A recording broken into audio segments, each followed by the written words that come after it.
Jail से खतरनाक थे यहाँ के कैदी। कैदियों ने न जेल से भागने की कोशिश की न करने को सोचा, बल्कि जेल में एक ऐसी सनसनी साजिश हुई जिसने हर किसी को हिलाकर रख दिया। प्रिजन का वार्डन, जिसे इस जेल की देखरेख की जिम्मेदारी दी गई थी, वह कुछ ऐसा कर रहा था जिससे थे हर कोई अनजान। ये कहानी एक जेल के अंदर की है, एक ऐसा जेल जहाँ ज्यादातर कैदी के जुड़े मामलों में पकड़े गए हैं। यहीं पर रहता है केन नाम का प्रिजनर। केन कभी एक कुख्यात गैंगस्टर हुआ करता था जिसका नाम सुनते ही लोग कांप उठते थे, मगर अब जेल के अंदर भी लोग उसे उतने ही इज्जत तथा डर के साथ देखते हैं। उसका स्वभाव शांत हो चुका था, लेकिन उसकी आंखों में दर्द और पछतावा साफ झलकता है। लोग उसे एक लीडर की तरह देखते हैं, एक ऐसा लीडर जिसका अपना जेल के अंदर भी एक राज्य है। लेकिन जेल के बाहर उसका बेटा रिक अब उसी के रास्ते पर चल पड़ा है। रिक ने खुद का एक गैंग बना लिया है और वह तेजी से ऊपर उठ रहा है। उसका इरादा साफ है, अपने बाप से भी बड़ा बनना। इसी बीच कहानी में आता है एक नया किरदार, रेड। रेड एक गली मोहल्ले का छोटा मोटा ड्रग लीडर है। एक दिन उसका दोस्त उसे एक कस्टमर से मिलवाता है जो एक बड़ी डील की बात करता है। रेड थोड़ा हिचकिचाता है क्योंकि उसे लगता है कि पुलिस पीछे पड़ी है, मगर दोस्त के बार बार भरोसा दिलाने पर वह मान जाता है। डील होती है, पर कस्टमर असल में एक पुलिस ऑफिसर निकलता है। रेड और उसके दोस्त दोनों पकड़े जाते हैं, सीधे उसी जेल में डाल दिया जाता है जहां केन पहले से बंद है। जैसे ही केन को पता चला कि रेड उसी के सेल में आया है, उसका चेहरा उतर जाता है, क्योंकि केन और रेड का एक कड़वा अतीत है, कुछ ऐसा जिसे केन भुलाना चाहता है, लेकिन वह सामने आ चुका है। जेल के वार्डन ने फैसला किया कि दोनों को एक बार आमने सामने बैठाया जाए, शायद पुरानी बातें सुलझ जाएं। मुलाकातें होती है, बातचीत होती है, लेकिन दोनों ही अपने अपने जख्मों में इतने उलझे होते हैं कि कोई हल नहीं निकलता। इन दोनों के डिस्कशन के बीच हमें इनके बारे में काफी कुछ पता चलता है। ये कौन थे, एक दूसरे से मिले कैसे। एक समय था जब केन शहर का सबसे ताकतवर गैंगस्टर हुआ करता था। एक उसका फैसला, एक गोली और केन की वाइफ की जान चली गई। ये असल कहानी तब शुरू होती है जब केन शहर के बीचों बीच अपने एक क्लब में रोज की तरह पहुंचता है। वह क्लब सिर्फ बाहर से पार्टी प्लेस दिखता था, लेकिन अंदर ही अंदर वहां से केन अपने काले धंधों, खासकर सप्लाई को संभालता था। उसी दिन उसी क्लब में उसकी मुलाकात हुई रेड से। रेड वहां अपने नेटवर्क के जरिए की डीलिंग कर रहा होता है। केन ने तुरंत उसे रोकते हुए सलाह दी कि वह इस क्लब में अपनी हरकतें बंद कर दे। इस बात पर रेड थोड़ा भड़क गया। उसका कहना था वह सिर्फ उसी के इलाके में काम कर रहा है जो केन के अधिकार क्षेत्र में आता है। ये क्लब भी था उसी के इलाके में, लेकिन केन ने उसे साफ साफ वार्निंग दी, अगर जिंदा रहना चाहते हो तो मेरे इलाके से दूर रहना सीख ले। रेड ने बाहर से तो हामी भर दी, लेकिन अंदर ही अंदर उसकी नजरों में केन के लिए नफरत घर कर चुकी थी। यहीं से वह बदले की एक गहरी साजिश बुनने लगा। कुछ समय बाद एक रात जब केन अपनी पत्नी के साथ उसी क्लब में मौजूद था, रेड अपने दो साथियों को लेकर वहां पहुंचा और हमला कर दिया। हालांकि वह केन का बाल भी बांका नहीं कर सका, लेकिन इस हमले में केन की पत्नी मारी गई। केन इस सदमे से कभी उबर नहीं पाया। उसने खुद को अपनी पत्नी की मौत का जिम्मेदार माना। तब तक वहीं बैठा रहा जब तक पुलिस नहीं आ गई और उसे उसके पुराने गुनाहों के लिए गिरफ्तार नहीं कर लिया। तब से केन उसी जेल में बंद है और सालों बाद वही रेड उसके सामने उसी जेल में है। रेड को पता था कि मेरी वजह से इसने अपनी पत्नी को खोया है, बदला जरूर लेगा। इसके बाद से रेड ने जेल में खुद को ताकतवर बनाने को ठान लिया। उसने कुछ कैदियों से दोस्ती कर ली थी और फिर उसी के साथ मिलकर उसने उसी दोस्त को मार डाला जिसकी वजह से वह आया था जेल। जबकि दूसरी तरफ केन भी अब इंतजार कर रहा है रेड के आमने सामने की लड़ाई का।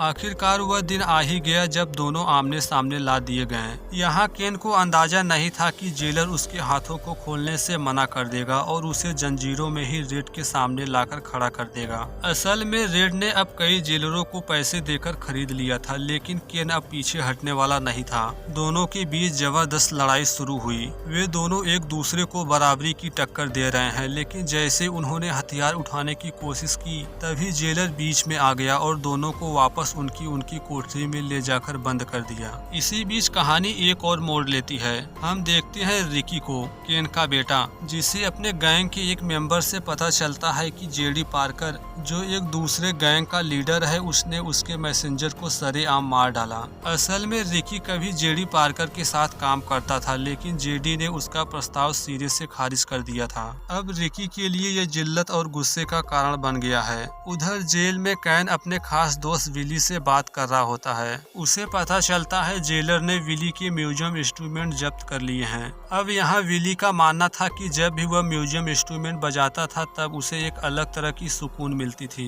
जैसे जेल की सलाखों के बीच भी उसे थोड़ी देर के लिए आजादी मिल जाती हो। वहीं दूसरी ओर जेल की हालात और भी बिगड़ती जा रही थी। ताकतवर कैदी लगातार कमजोर कैदियों पर अत्याचार कर रहे थे। कुछ तो नए कैदियों को ही अपना अगला निशाना बना रहे थे। वे अपनी अंदरूनी विकृत इच्छाओं को जबरदस्ती उन पर थोपना चाहते थे।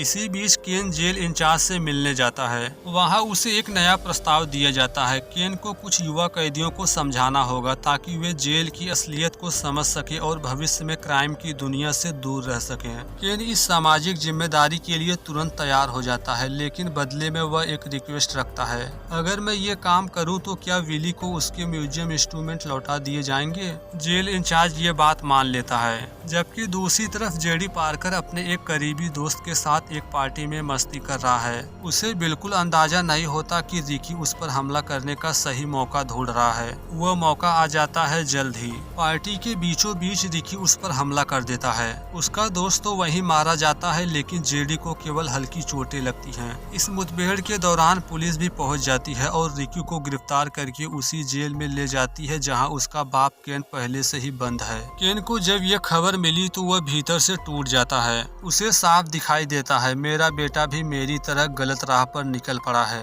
लेकिन फिर भी केन हिम्मत नहीं हारता। वह जेल में अपने बेटे रिकी से मिलने की कोशिश करता है, क्योंकि उसे पता है कि जेल के अंदर रिकी को बचाने वाला उसके सिवाय कोई नहीं है।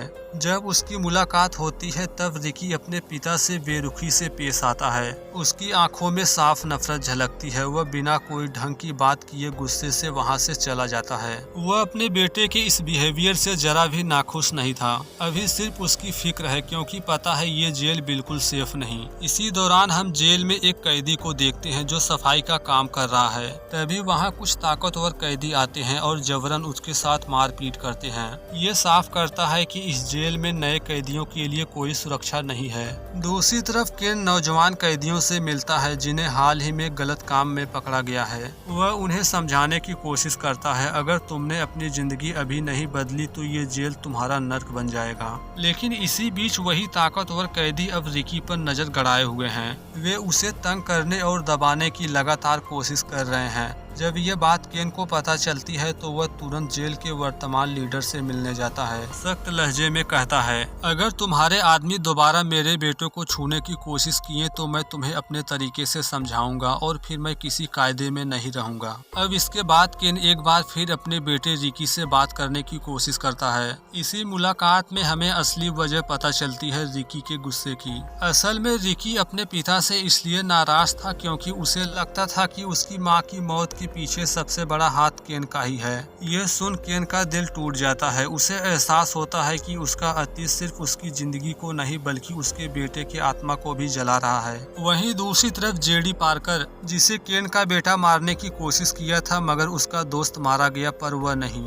वह इलाज के बाद अब पूरी तरह ठीक हो चुका है, लेकिन उसे इस बात का बिल्कुल अंदाजा नहीं था कि उसे ठीक होते ही जेल में भेज दिया जाएगा। जैसे उसे ये खबर मिलती है वह गुस्से से तमतमा उठता है, मगर अब कुछ भी कर पाना उसके बस में नहीं था। जबकि दूसरी तरफ केन जब अपने सेल की तरफ लौट रहा था तभी अचानक उसकी तबीयत बिगड़ जाती है। उसे जल्दी से शिफ्ट किया जाता है जेल हॉस्पिटल में। जांच के बाद जो सच सामने आया केन को पूरी तरह तोड़ देता है। बताया जाता है उसे ब्रेन कैंसर है और अब वह सिर्फ 6 महीने का मेहमान है। यह सुन केन को जोरदार झटका लगता है, लेकिन वह जल्द ही खुद को संभालता है। सोचता है अब जो वक्त बचा है उसे पछतावे और बेटे के साथ बिताना है। इसके बाद फिर केन अपने बेटे से बात करता है, लेकिन जब केन उसे अपने बीमारी के बारे में बताता है तो रिकी का दिल भी कहीं न कहीं पिघलने लगता है। धीरे धीरे उसको एहसास होता है कि अब उसे अपने पिता को माफ कर देना चाहिए। जब वो अपने फादर को माफ करता है तो दोनों के बीच एक नई शुरुआत होती है। दोनों साथ में वक्त बिताने लगते हैं, जैसे बाप बेटों को बहुत पहले करना चाहिए था। इस बीच केन और जेल के वार्डन के बीच के रिश्ते बिगड़ने लगे। असल में वार्डन चाहता है कि केन उसकी मदद करे जेल में ड्रग्स की सप्लाई के लिए। सेल में एक नए कैदी की एंट्री होती है।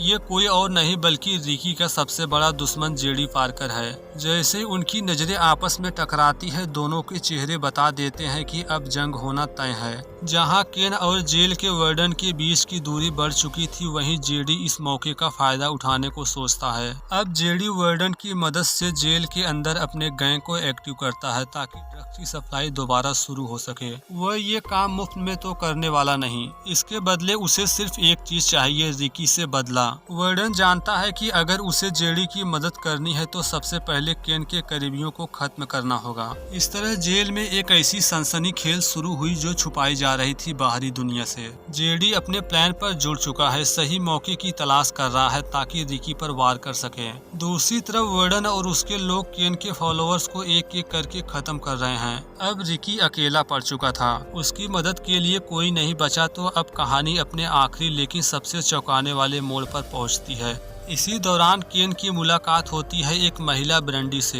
ब्रैंडी गम और गुजारिश के साथ केन से कहती है कि मेरा बेटा भी इसी जेल में है, मैं चाहती हूँ आप उसका ख्याल रखें। शुरुआत में केन साफ मना कर देता है, उसे लगता है कि अब उसके पास किसी और के लिए कुछ भी करने का समय नहीं बचा। लेकिन तभी ब्रैंडी एक ऐसा सच सामने लाती है जो केन के नीचे से जमीन खिसका देती है। उसका बेटा कोई और नहीं बल्कि जेडी पार्कर है। हाँ, वही जेडी पार्कर जो रिकी का सबसे बड़ा दुश्मन है। यह सुन केन पूरी तरह हिल जाता है। उसे समझ ही नहीं आता कि वह अपने बेटे को कैसे बताए कि उसका दुश्मन ही उसका सगा भाई है। जबकि दूसरी तरफ जेडी पार्कर अब रिकी को पकड़ चुका था ताकि दोनों के बीच एक आखिरी जानलेवा फाइट हो सके। केन को जब इस बात का पता चलता है तो वह एक पल की भी देरी नहीं करता और भागकर उस जगह पर पहुंचता है जहां रिकी और जेडी एक दूसरे पर हथियार उठाने वाले थे।